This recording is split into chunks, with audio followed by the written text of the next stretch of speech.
Hello and welcome to the Unapologetic with Janine McKinnon podcast. I'm your host Janine, manifesting maven, lunar ritualist, nature lover, sex magic expert, and empowering confidence and sexuality coach. If you'd like, you can think of me as your witchy bestie who calls you out on your self-deprecating cycles while encouraging you to align with your highest self. And I'm on a mission to help women return to the wisdom of their bodies and embrace their inner power.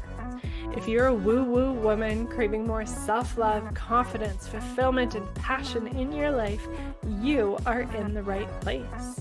The Unapologetic with Janine McKinnon podcast is here to help women like you to thrive as your most radiant and happy self.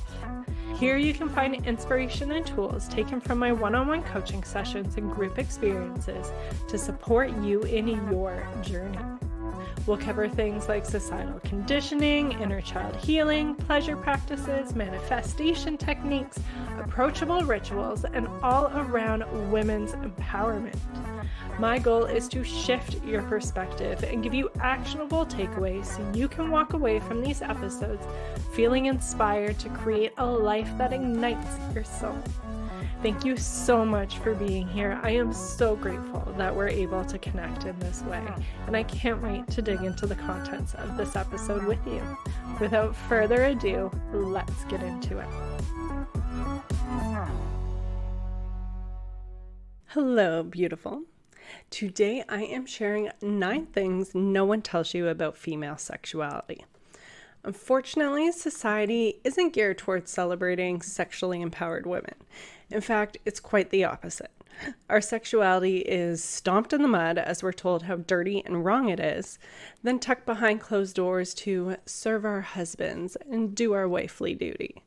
Or our power is taken away as we see how desirable a sexually empowered woman is, only to hear how she's a slut and see how she's shamed and ridiculed. We know that sex sells, that everyone wants sex, only we shouldn't be outright about it, and to keep things tucked away, hidden behind closed doors. It's confusing and disempowering, when the truth is our sexual empowerment is the source of our inner power. It's our vital life force energy that brings passion, presence, and playfulness into our life. It's how we can move through the greatest transformation by moving through the taboo and learning to embrace our shadows. It's how we build confidence and connection within ourselves and with our partners. It's part of our health and vitality and humanness and so much more. And that's why today's episode shares 9 things no one tells you about female sexuality that you should know. Because when you know these 9 things, you become empowered to take your sexuality into your own hands, pun totally intended, and use it as a pathway to embrace your inner power and your queen energy, creating a ripple effect that flows through how you show up in every facet of your life. It truly is why I do the work that I do. It's so much more than having sex or masturbating in your bedroom. Being sexually empowered truly has this impact in how you hold yourself, how you carry yourself, because when you face those taboos and those shadows, and you learn to not only understand them, to accept them, to love them, to embrace them, there's this different type of really internal, empowered confidence. And it doesn't come from that outside validation or the attention seeking or different people's praise. It truly comes from within. And so this has, as I said, this massive impact in how you show up. It's how you become unapologetic. It's how you show up in your full authenticity and have that true presence in all these different areas of your life. And as you have that sexual life force energy flowing through you, you have that passion, you have that creativity. And so I will break it down for you. This actually came from a social media post that I did on Instagram a few weeks ago. and it did really well. And I actually decided to expand it a little bit based on one comment I received, which is a key talking piece that I've done a full episode on actually, as well as something else that has come up a lot in conversation. So before I dig into each one, I will just quickly let you know what the 9 things are that we will be talking about. That is that your sexuality is for you. It's not to serve your husband or to get what you want. 2, your sexual energy is your vital life force energy that fuels your passion, creativity, and emotional flow. 3, you don't automatically know everything. Being good at it requires learning and practice, just like everything else. 4, being a sexually empowered woman doesn't mean you're a slut. 5, your libido is a sign of your overall well-being, and it ebbs and flows in alignment with your cycle. And 6, foreplay starts with coffee in the morning. 7, most women require to be warmed up from their outside edges inwards. 8, our sexuality looks different from what we've seen in the media. Learning to tap into our erotic blueprints opens up so many doors for understanding your pleasure pathways.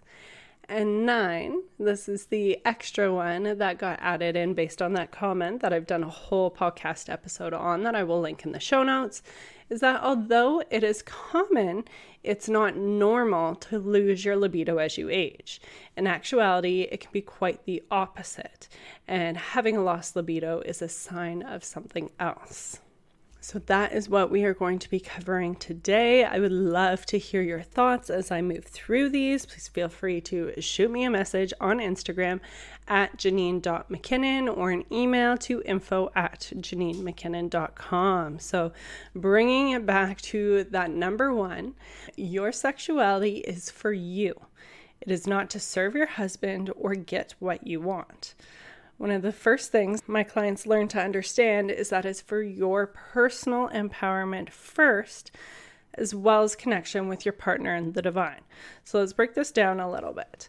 I think there can be a lot of religious upbringing and programming that goes into this one, in that sexuality is shameful, which will kind of lead into our next point, as well as the fact that it is primarily just to serve our husbands. And so that really removes us from the equation. And I also think there's a lot of narrative around just pleasing others, pleasing our partners. And as women, we might be lucky to even orgasm, right? And so there's very much that separation and that loss of ownership of our sexuality really being for us. But it is our body, our sensations, and the clitoris has over 10,000 nerve endings, which is incredible. So it is geared for full sensations, and its only function is pleasure.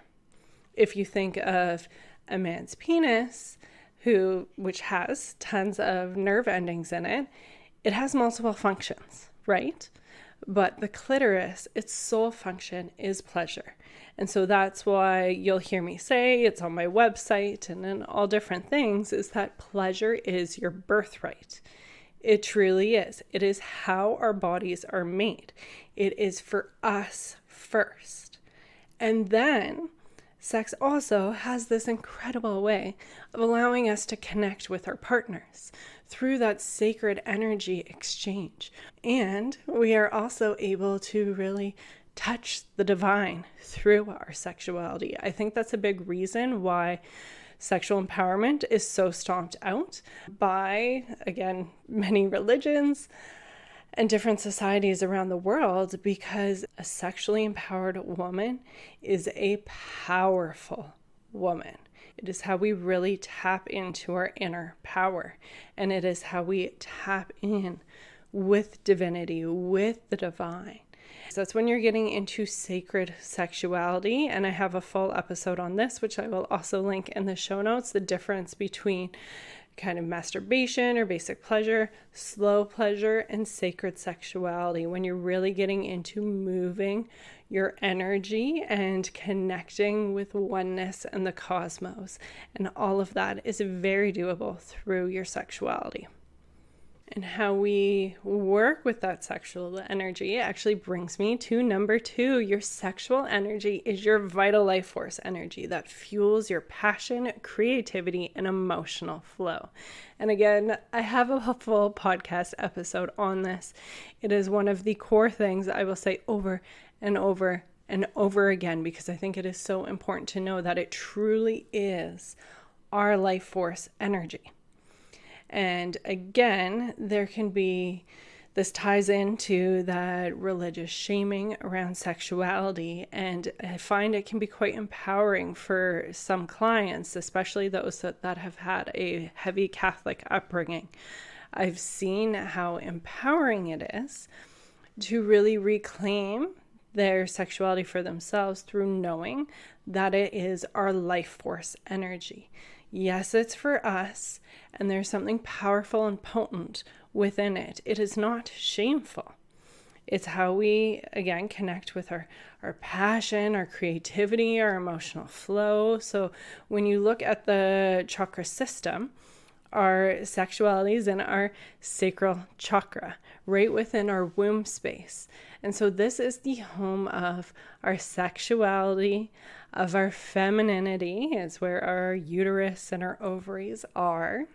And it's our creation energy. Yes, we can create life with it, which is so potent, this incredible magic that we get to do as women. And we can use the sexual energy for all different kinds of creation as well. We can put it into our work projects or into our home decorating or different creative projects with our kids. It is all tied together in that sacral chakra, along with our emotional flow, which is, again, one of our superpowers as women, to really feel the emotions, to be able to flow through them, to alchemize them. And this is all through that sexual life force energy. And kind of an extra bonus to it is that it is super potent for manifesting. So it's on my list to do a full podcast episode on this. I have a few guest episodes on sex magic and embodied manifestation.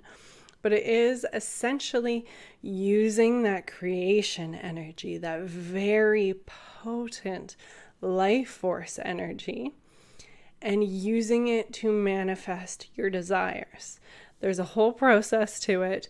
I won't get into it right now. I will link those guest podcast episodes where I go into a little bit more detail. And if you want to hear a full episode on it, as I said, it's on my to-do list, but give me a little nudge. Shoot me that DM and let me know. Perhaps I will include it in season 3 of the podcast, which is launching August 12 in like 2 weeks already, which is wild to me. And I guess I'll just take a quick moment to share about that before getting back to our list. But season 3, we are more unapologetic than ever. There is an incredible list of guest episodes with all different sorts of women and one man sharing their stories and embracing their unapologetic authenticity. So that will be Thursday, Unapologetic Stories segment. And then Tuesdays is Tuesday Transmissions, where I have my solo episodes like this, shifting your perspective and providing you tools to really step into your unapologetic authenticity. We've got a jam-packed week with new episodes out every single week. And then going forward, there will be 2 per week. Whenever there is a guest episode, I've got a couple of months booked out, and we are going to celebrate with an unapologetic authenticity masterclass and podcast season 3 launch celebration. So it's like a masterclass that has extra special celebration and prizes mixed into it. So I will really support you share that transmission in embracing your unapologetic authenticity. I'll walk you through an incredible embodiment practice to really be able to feel into what that is for you and get really clear on what unapologetic authenticity means to you, how it's going to impact your life, what kind of decisions will you make, what kind of changes do you need to make to embrace that and to start those little baby steps to really build that momentum to create that change in your life that supports you in showing up in your full unapologetic authenticity, and what impact does that have for you. So we're going to go into all of that.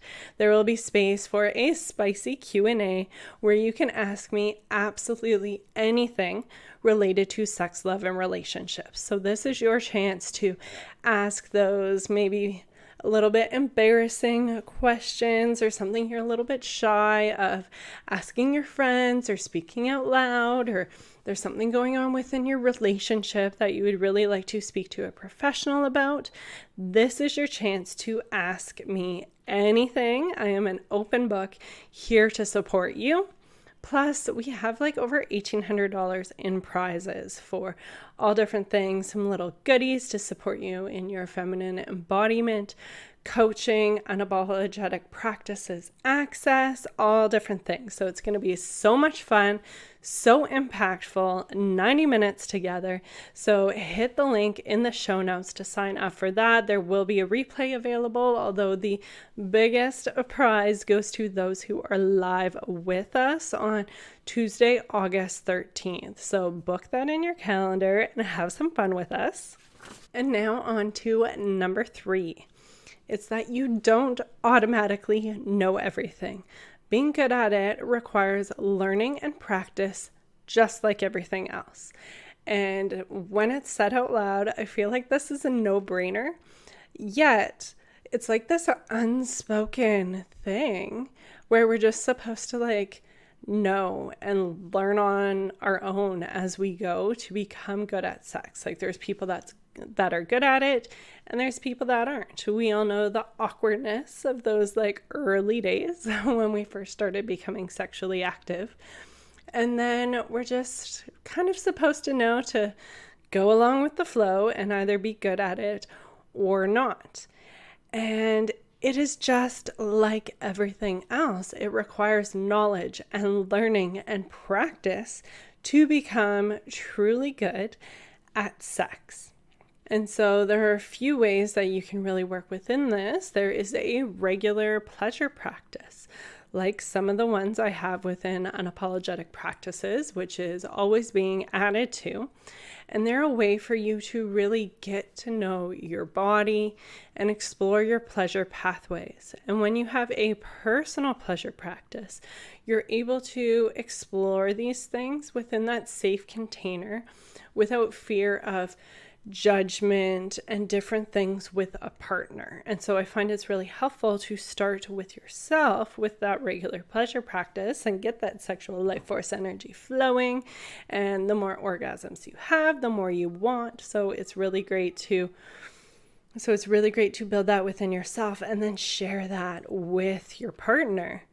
And as you learn what your wants and desires are on your own, it becomes easier and less scary to communicate them with your partner compared to, oh, could we maybe try this? And then it doesn't work out. And then there's that whole thing around that. And then you're worried to say something else. And it can go down this rabbit hole, which is not beneficial for the partnership and for your sexual connection at all. It can also be helpful just to have this space to learn how to use holistic sex tools for yourself. And so holistic sex tools are what I use within my practice. There's different ones that are good for different things depending what kind of challenges you are having within your sexuality, within your relationship. But I will mention 3 key ones that help everyone for more expansive pleasure are breath, sound, and movement. So being able to play with the pace of your breath and allowing sound to come out on those exhales, whatever just comes naturally, to allow it to flow through you, really expands those pleasure receptors, which has that pleasure really washing over you as it expands more and more, and incorporating that movement, again, that intuitive, natural movement, whatever is coming up for you, allowing it to flow through you. Again, really tying into that sacral chakra, that flow, that emotional flow, that sexuality, that creation. So using that breath, that sound, that movement allows you to kind of play around with the intensity of your sensations, with the connection you are having with your body, with your pleasure centers.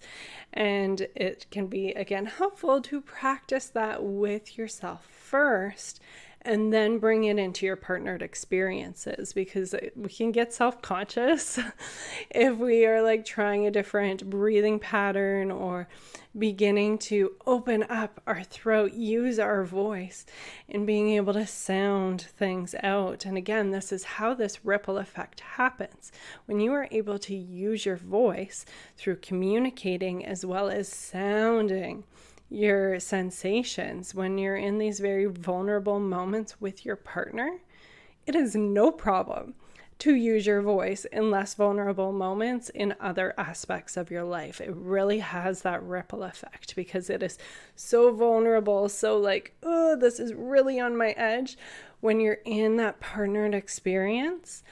And so getting over that hump, facing that taboo when you are raw and open and have the chance of being hurt, yet you end up being celebrated and having this amazing experience, you are so much better equipped and more confident in using your voice in other areas of your life.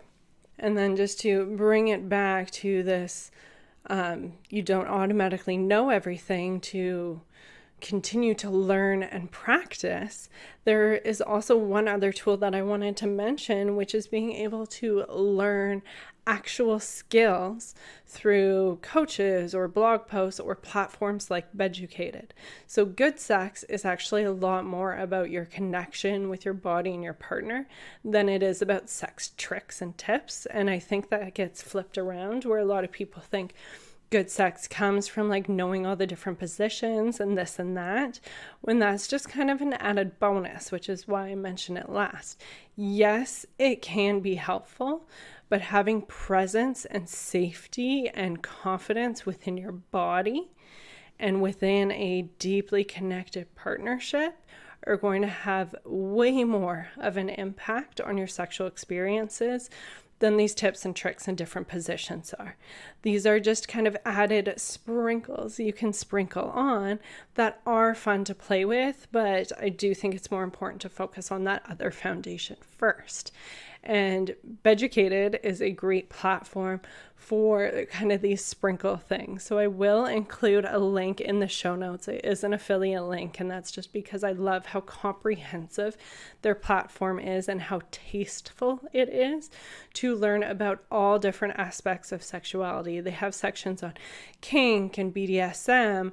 They have, what has personally really helped me is their mini course on blowjobs. And then they also have yoni massages, lingam massages. Every different topic under the sun is available within Beducated. They do have a sale going on for August. I believe it's 50% off. So this episode comes out July 30th. As soon as August 1st hits, I'll switch over that link. So just stay on the lookout for that. I will try to mention it in my email as well. But it is a great platform for beginning to explore things. Okay, moving along to number 4, being a sexually empowered woman doesn't mean you're a slut. So this is a fear and limiting belief that I see come up in my clients when they begin to tap into their sexuality, that they're scared they're going to lose control. And this can be based generally on 2 different things that I see.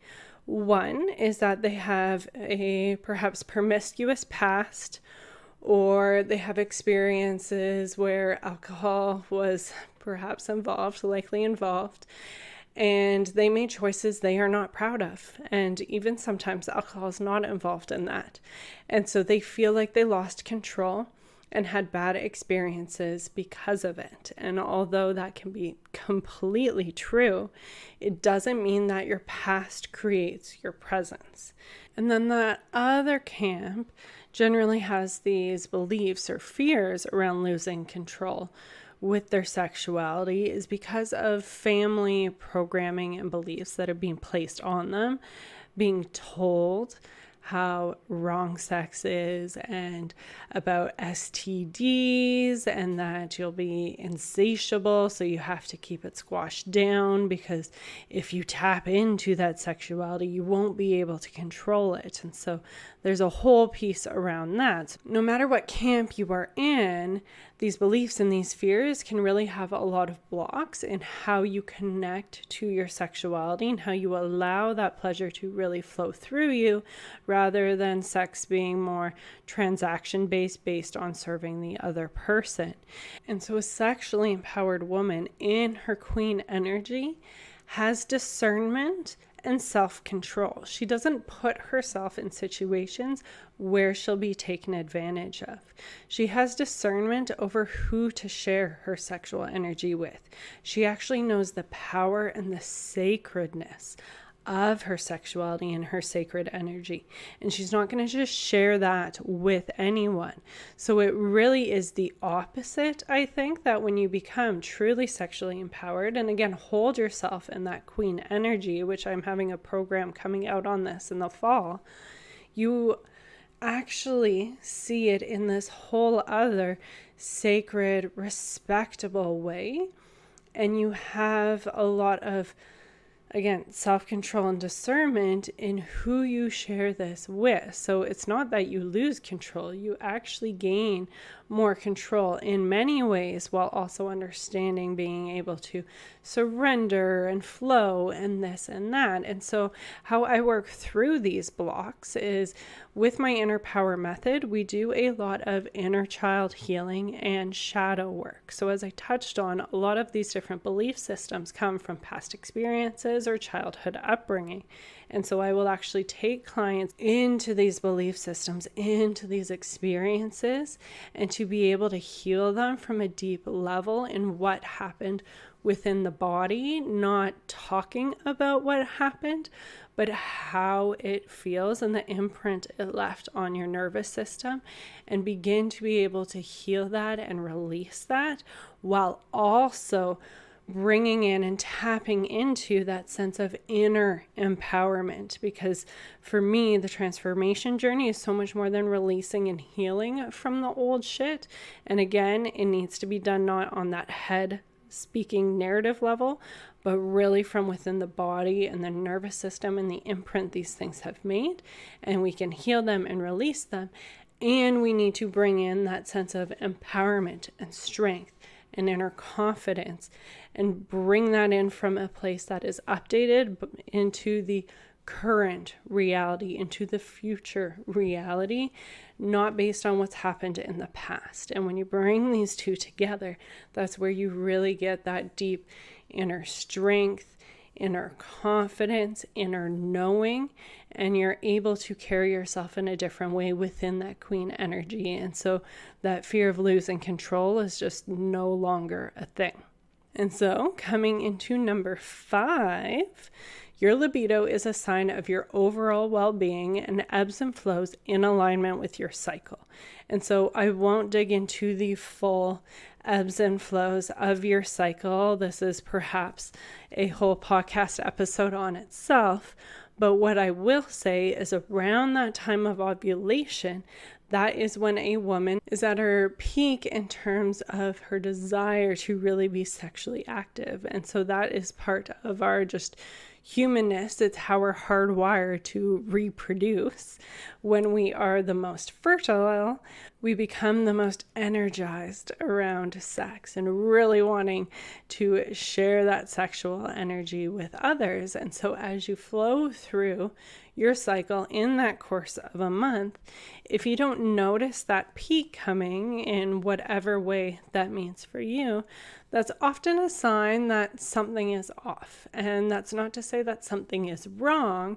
It's just one of those compasses that you can look at for your life and just see, what's up, what's going on, and if it's something that needs to be tended to. So perhaps you might notice 1 or 2 months go by and you haven't hit that peak and you are tired and kind of run down, and you have a lot going on with work, plus there are issues within your extended family, or you have some sick pets or different things like that. And so that physically, psychologically, emotionally, you have a lot going on. And so there's nothing wrong with that. That's life. And it's just understanding that, yes, that's going to affect your libido and your sexuality as well. And that's totally okay. Now, in another camp, perhaps you've noticed you haven't hit that peak over the course of a month or two, and you're feeling stressed out and resentful and disconnected with your partner. And when you are able to zoom out, you can see, oh, this is another sign amongst a few others that are going on, that you are not feeling supported within the household. You are not feeling connected to your partner. And so perhaps bringing in and putting more intention to those connection points you have with your partner, and using your voice to communicate your needs, to set up more support systems within your household, that will help support you. And as those things fall into place, you will notice your libido naturally rise while you are feeling that deeper connection and more supported, because that's how you are really able to drop into that feminine energy of receiving that pleasure and that sexual pursuit. You need to, there's other parts to it, but that support and that connection are really integral to that. And so that actually goes quite well into number 6, that foreplay starts with coffee in the morning. I first heard this by Olga Nadal from Olga Nadal Divorce Coach. She is an incredible human, and I have taken this on from when I first heard it from her years ago, because it is so true that, especially for women and some men and others, that foreplay starts with coffee in the morning. It is so much more than certain touches before penetration.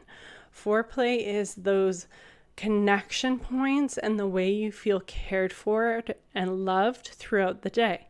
And so that can look like coffee in the morning. It can look like check-ins throughout the day, maybe a little note left somewhere, non-sexual touches, and that's all going to help you open up, because you feel connected and supported to want to have those sexual experiences with your partner or even with yourself. And it's generally with women. It's because women, in order to sexually connect, we generally require and desire emotional connection first, where with most men, it's actually opposite, in that they receive emotional connection through physical and sexual connection. And so there can be a bit of that disconnect and what some see as a mismatch. But when you have that understanding of it and how to work with it, and when your partner gets that, oh, okay, coffee in the morning actually helps set the stage for other things, and it is just a way to show your love and have that connection. And when you have that emotional connection throughout the days, throughout your relationship, that sexual passion really begins to burn more brightly. And that's because you feel emotionally connected. So you're able to sexually connect more. And then they're able to receive that other layer of emotional connection, because for them, coffee in the morning isn't the same. They don't get the same kind of emotional connection high that we do. It might be a little bit, but for them, it really comes from, yes, that sexual connection, and there are some other things. And so for them, that sexual connection really is that deeper level of emotional connection and vulnerability for them. They feel that connection. And there are some other ways, of course, as well. But again, when you have this understanding, you're able to kind of play within this a little bit more and have both of your needs and desires met in a more supportive way for the relationship. And so coming into number 7, which is just a continuation of this, is that most women require to be warmed up from their outside edges inwards. This is something I wish I knew back in the early days, and I didn't fully learn until, maybe 3 or 4 years ago when I really dove into all of this stuff. And it's that, first, nothing is wrong with you if you don't get turned on by someone going straight for the genitals. And we'll have more on that after.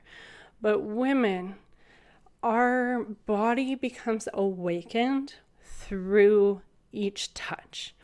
And so when we start with having hands run through our hair, along our neck, our shoulders, our legs, it is slowly waking up our body. And then that's how we really can begin to build that desire.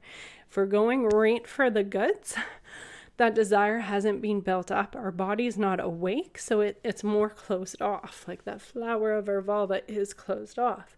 But when we go from the outward edges inwards, she begins to open up and really want to be able to receive. And this is perhaps permission for you, if you haven't had this spoken out loud to you, that yes, as a woman, you build that turn on from being touched and caressed from those outward edges inwards. And nothing is wrong with you if that's not the case, because we are all different.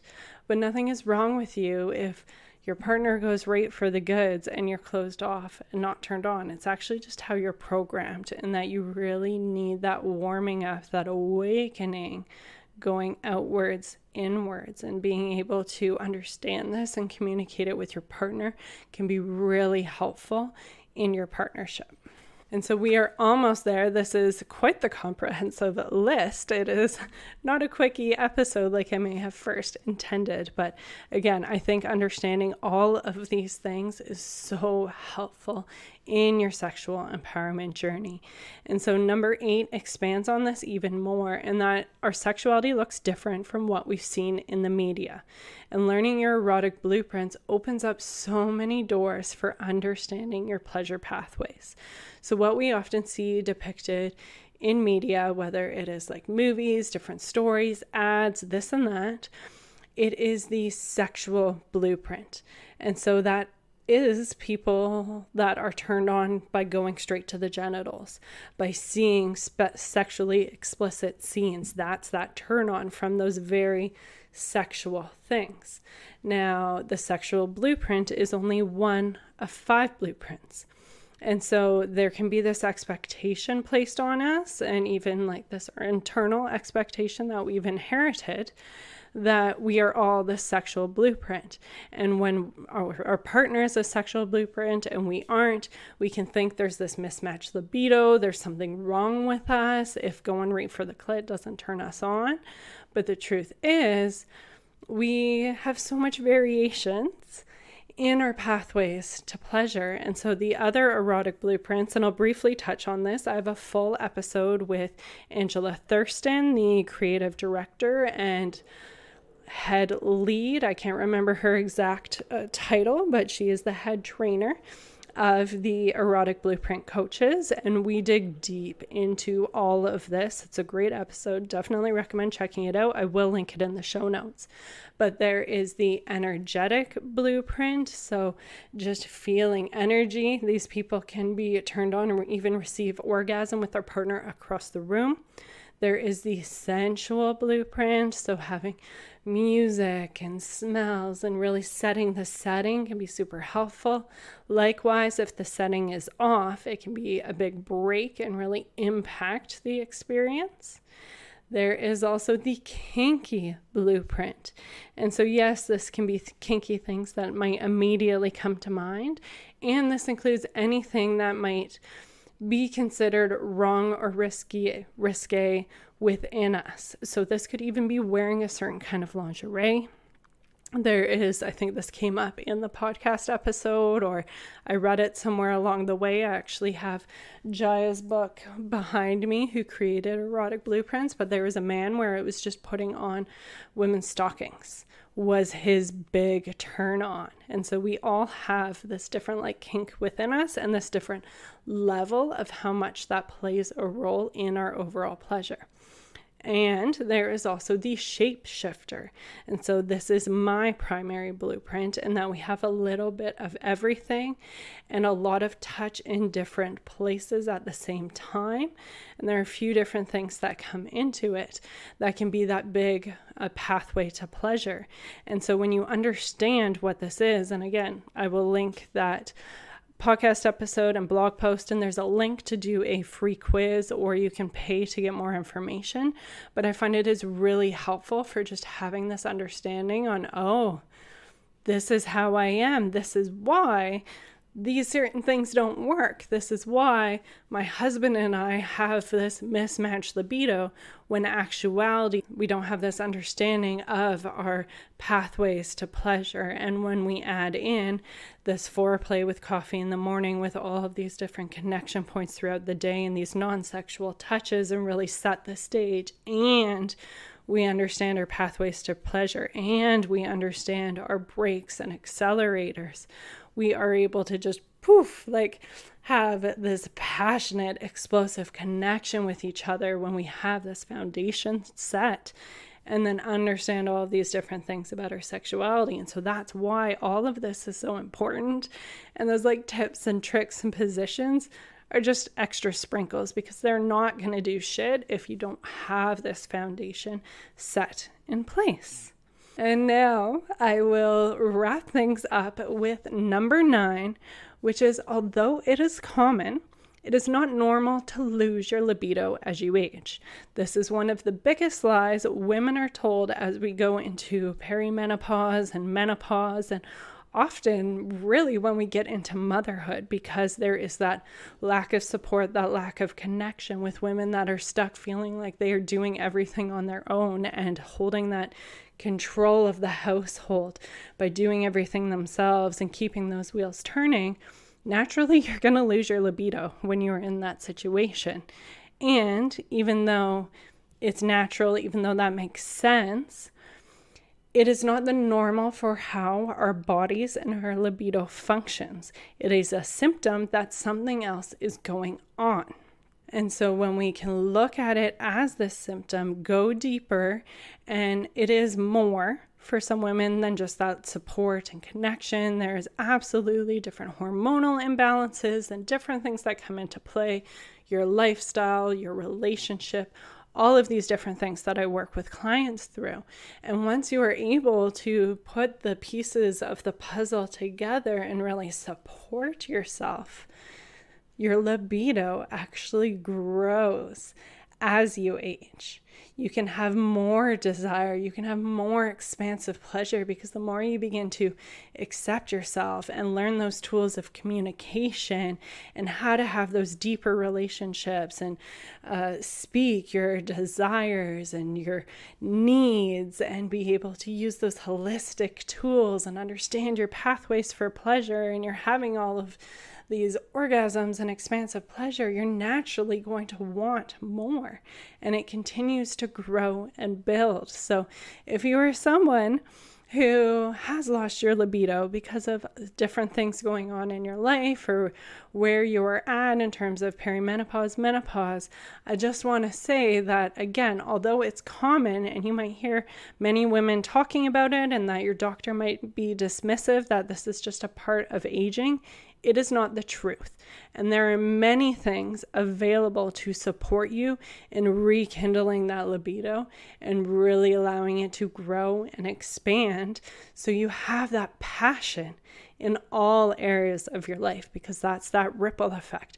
When you are lacking that passion in one area, I find you tend to lack it in many different areas. And so when you can bring that in and learn to be fully present within your sexual experiences, that's how you get that expansive pleasure, by being so present with your body, with your sensations, with your partner. That presence carries over with how present you are when your family is playing and you hear the laughter, or you're out for a walk and you just become immersed in the pleasure of the beauty of nature and the sounds and the visuals of the wind blowing and all of these things. It has this incredible ripple effect. And so I won't go on any longer. This episode was a little bit longer than intended, but again, I think it is so important for us to understand these things because generally no one's telling us about them. And so we're just going on unaware of all of these pieces that really support us in being sexually empowered and being able to hold ourselves within our queen energy and really show up as our best selves in all areas of our life, not just within our partnership, not just as we hold ourselves as a mother or even grandmother, but how we show up in our business, in our work, with our friends, within our community. It has that ripple effect, and it is so important to do this work and to connect with your body on such a deeply intimate way and have that vital life force energy flowing through you. So I am here. If you have any questions or thoughts, I would love to hear them. Again, you can message me on Instagram at janine.mckinnon or send me an email, info@janinemckinnon.com. Again, I will remind you, we have the season 3 podcast launch coming up August 12th with an incredible unapologetic authenticity masterclass with this bonus celebration of this podcast launch.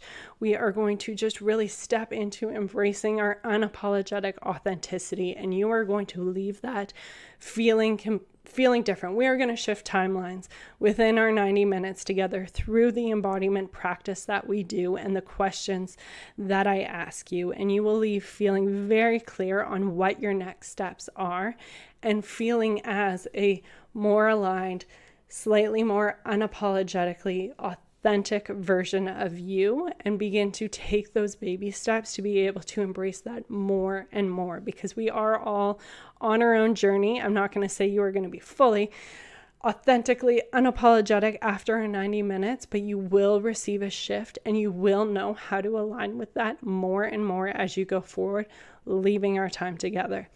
Plus, room for Q&A and lots of prizes. So I invite you, please come to that, come hang out, experience those shifts, change your life. You can sign up through the link in the show notes. Thank you so much for being here with me today. Trust your inner wisdom and make some magic.